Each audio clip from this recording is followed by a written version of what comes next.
let's talk everything NHL algorithm. So I just realized I didn't do a complete job updating the NHL algorithm today in the previous video here on Friday of January 20th. But I really want to do a special video for NHL because one of the commenters here was asking about finding goal scorers. And we have something kind of built for this already in pivot tables. And so I want to discuss how this is working and some of the components of the NHL algorithm. So if you purchase a copy, which I don't exactly have a link to buy just one, but contact me and you can buy this from me if you want to use it yourself. And I'll explain how a lot of things work and how you would look for projected goal scorers in a given game. So let's do that. So today there are two games. And as I mentioned previously in the video, I haven't updated everything yet. What I didn't update are the player stats, the goalie stats, and the injury report, and the standings, actually. But I won't worry about the standings. But the goalie stats and the player stats, now where do we get that from? We go to RotoWire, we go to NHL. I pay for a subscription to RotoWire, $9.99 a month to get access to these stats. You click injury report. You export the injury report. You go to stats. You go to NHL stats. This automatically comes up on skater stats. You export that. You then export the goalie stats. All right, these are the big three that you need. I'm going to open up. You're not going to be able to see the actual export file that opens up, but you're going to see where I can paste it. And the first one I'm grabbing is the goalie stat one. And the goalie stat one goes into the G-stats sheet here. And you paste it right at the top. And there's a special formula I added into this file, which is in these yellow cells down here. Because we just pasted over the formula, we have to put the formula back, and that calculates win percentage. There's another thing that has to happen on this goalie sheet. This area over here is also a place where you're going to paste something from RotoWire. It's the lineups starting goalies page. And I don't have there's no export for this, but you can just copy the text, Control-A, Control-C, and then right-click here and do this paste as destination formatting. And it's going to paste the actual goalies in here, and it's going to update the goalies sheet. And you'll see that something's going to have changed. And it's Georgiev is confirmed, but everything else is the same. All right. So that's how you update goalies. The next one I'm going to grab is going to be the player stats. And that will come into play in this video because we want to get the most current player stats available. Connor McDavid usually ends up on top here, as he is the highest goal scorer right now, I think point totaler. Then you sort this.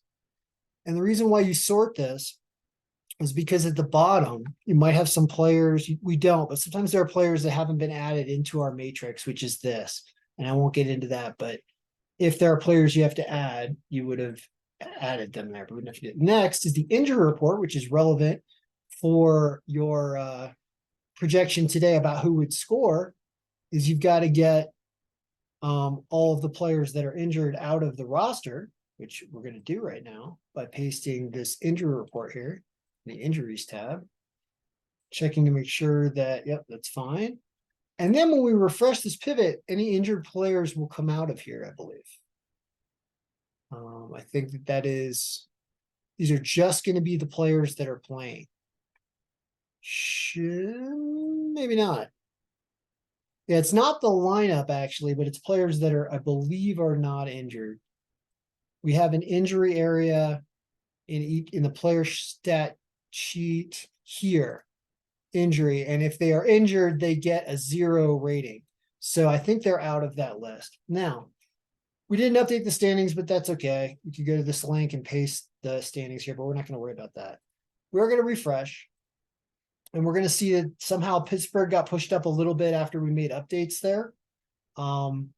And Colorado is still supposed to win, but it's getting a little closer for some reason in this game. Now, what about goal scorers? That was the question, was about goal scorers.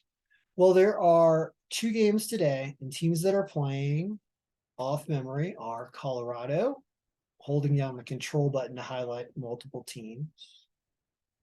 The Ottawa Senators, Pittsburgh Penguins, and Vancouver Canucks. There you go.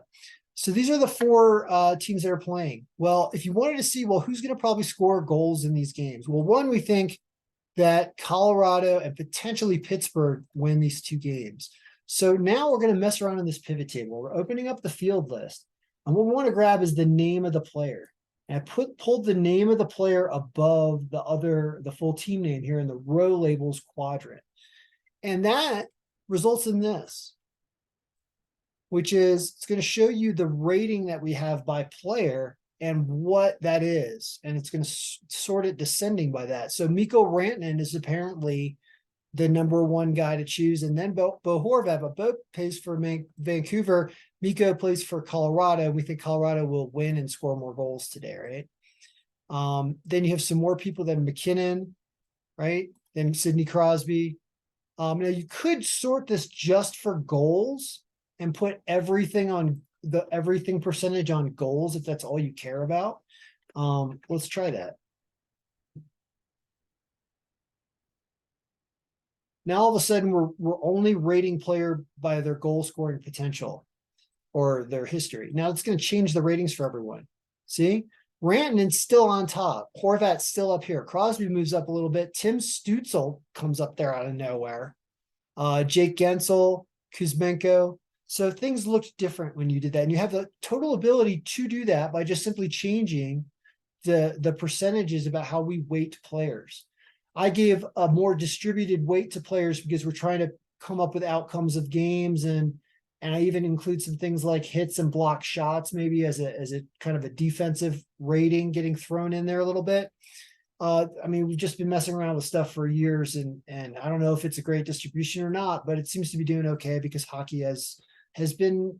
I'm not complaining too much about what I've been seeing out of the hockey algorithm. It's kind of been doing its job pretty well, pointing out things like yesterday, like Boston winning. The top picks did win yesterday, I think. So these change around, but yeah, Washington won, and then Boston won, Florida won, Carolina won. Interesting. I don't know what this was yesterday, but you can see that there. So the higher end, the Columbus lost. That was a higher one that was up and lost. Buffalo managed to pull this off. I was really close. Anyway, all right. I'm digressing, but point is that in order to figure out who might score goals, Mikko Rantanen's on the list. Like these names up here are players that you would say have a good chance. And if I don't know if they're odds or whatever on goal scores, I think that's what the person was asking about, was like the odds that somebody might score, which is interesting. I've never actually really tried to bet on a player to score or do something like that. But the more I work with these algorithms and see their sports betting potential, the more that I think that maybe that's not a bad idea to try to isolate certain specific outcomes. Like I did bet a Connor McDavid to score the other day, or 2 days in a row, and he did, because he scores so much. So maybe there's something to that in the odds that are given out. I'm not really sure. I haven't really looked into it. But this is how I would sort to try to find goal scorers. This is the way I would do this. All right. Good luck. And that's a breakdown of the NHL algorithm. It does a lot of different things, and it's pretty helpful. So good luck. May all your picks and your players be scoring. Go lots of goals.